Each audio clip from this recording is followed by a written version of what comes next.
ధన్యవాదములు సార్.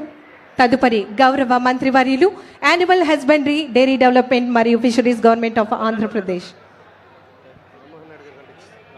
తదుపరి గౌరవ పార్లమెంట్ సభ్యులు శ్రీకాకుళం జిల్లా మరియు గౌరవ కేంద్ర మంత్రివర్యులు civil aviation government of India గౌరవనీయులు శ్రీ కింజరాపు రామ్మోహన్ నాయుడు గారి యొక్క అమూల్యమైనటువంటి సందేశం.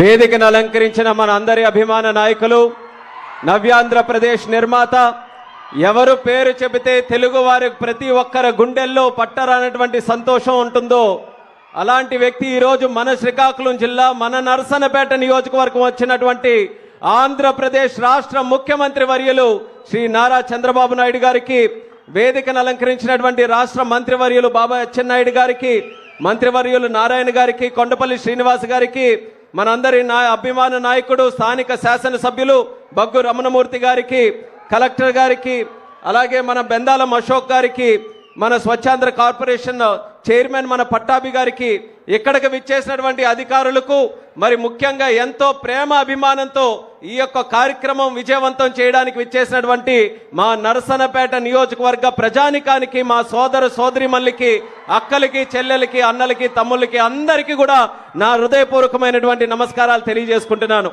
పట్టరానటువంటి సంతోషం, ఉత్సాహం మీ అందరిలో కూడా చూస్తున్నాను. దానికి కారణం ఒక్కటే, మన నాయకుడు చంద్రబాబు నాయుడు గారు మన దగ్గరికి వచ్చారనంటే అది మనకి పండగతోని సమానమే. అయితే ఈ రోజు రావడానికి ఒక ప్రత్యేకమైనటువంటి కార్యక్రమం ఉంది. స్వచ్ఛాంధ్ర స్వర్ణాంధ్ర కార్యక్రమం దేశంలోనే one of the best programmes గా ఈ రోజు కీర్తించబడినటువంటి స్వచ్ఛాంధ్ర కార్యక్రమాన్ని మన శ్రీకాకుళం జిల్లాలో మనమందరం కూడా అందులో భాగస్వాములై, మనమందరం కూడా అందులో వాలంటీర్స్ గా ముందుకు వచ్చి ఈ రాష్ట్రంలో అన్నిటికంటే ముందంజలో శ్రీకాకుళం జిల్లాని నిలబెట్టాలని ఈ కార్యక్రమం ద్వారా మన ప్రజానికానికి అందరికీ కూడా కోరుకుంటున్నాను. మనం సాధారణంగా కోరుకునేది ఎప్పుడు కూడా అభివృద్ధి చెందాలని. అభివృద్ధి చెందాలనంటే మనం ఎప్పుడు కూడా అనుకునేది నిధులు కావాలి, నిధులు వస్తే ఏదో అభివృద్ధి జరుగుతుంది, డెవలప్ జరుగుతుంది అనుకుంటాం. కానీ మనం ఆలోచించాల్సినటువంటి విషయం, కోట్ల రూపాయలు ఖర్చు పెడితే అభివృద్ధి ఏ రకంగా సాధిస్తామో మన ప్రాంతాన్ని, మన ఇల్లుని, మన వీధులని అన్ని కూడా సురక్షితంగా స్వచ్ఛంగా ఉంచుకుంటే దానికంటే ఎక్కువ పెట్టుబడి మనం అందరం కూడా సాధించినట్టే. అది మనం అందరం కూడా గుర్తుపెట్టుకోవాలి.